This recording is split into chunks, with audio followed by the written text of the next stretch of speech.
ಕವಿಗೋಷ್ಠಿಯಲ್ಲಿ ಕವಿಗಳ ಹಿಂಡು ಕಂಡು ಪಟ್ಟಿ ಮಾಡುತ್ತಾ ಹೋದರೆ ಬೆಳೆಯಿತು ಹನುಮಂತನ ಬಾಲ.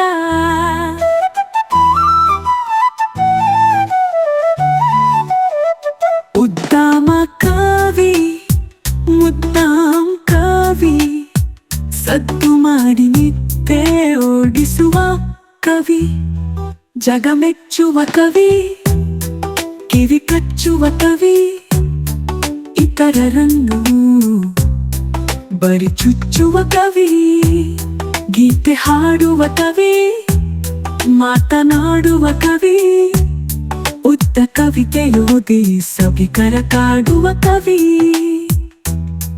ಮನಮಿಡಿಸುವ ಕವಿ, ತಲೆ ಕೆಡಿಸುವ ಕವಿ, ಜನರಾಟವ ಕಂಡು ಬಡಬಡಿಸುವ ಕವಿ.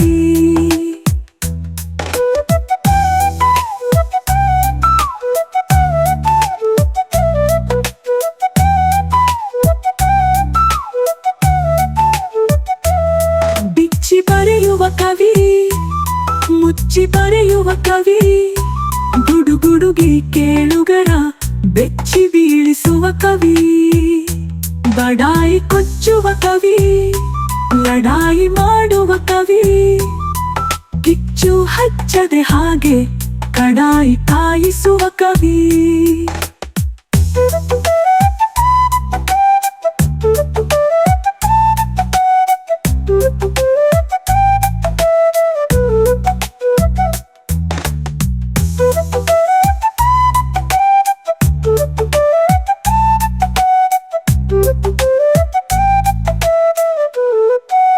ಚುಟುಕು ಬರೆಯುವ ಕವಿ, ಹಠಕ್ಕೆ ಬರೆಯುವ ಕವಿ, ಮನಸ್ಸಿಗೆ ತೋಚಿದಂತೆ ಚಟಕ್ಕೆ ಕೀಚುವ ಕವಿ, ತಲೆ ಕೆದರಿದ ಕವಿ, ಗಟ್ಟ ಕೆರೆಯದ ಕವಿ, ಅಸ್ತವ್ಯಸ್ತ ಉಡುಪಿನಲ್ಲಿ ನಗೆ ತರಿಸುವ ಕವಿ.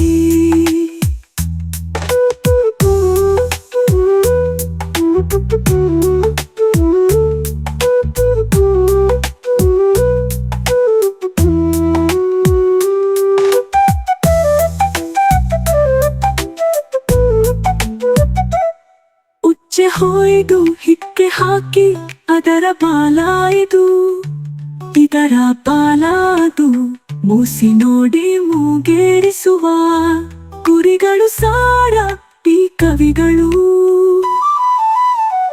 ಒಂದರ ಹಿಂದೆ ಮತ್ತೊಂದು ನಡೆದು ಒಂದು ಎಂದರೆ ಎಲ್ಲವೂ ಬ್ರಾಪ್ಯ ಎಂದರಚುವ ಕುರಿಗಳು ಸಾಗಿ ಕವಿಗಳು.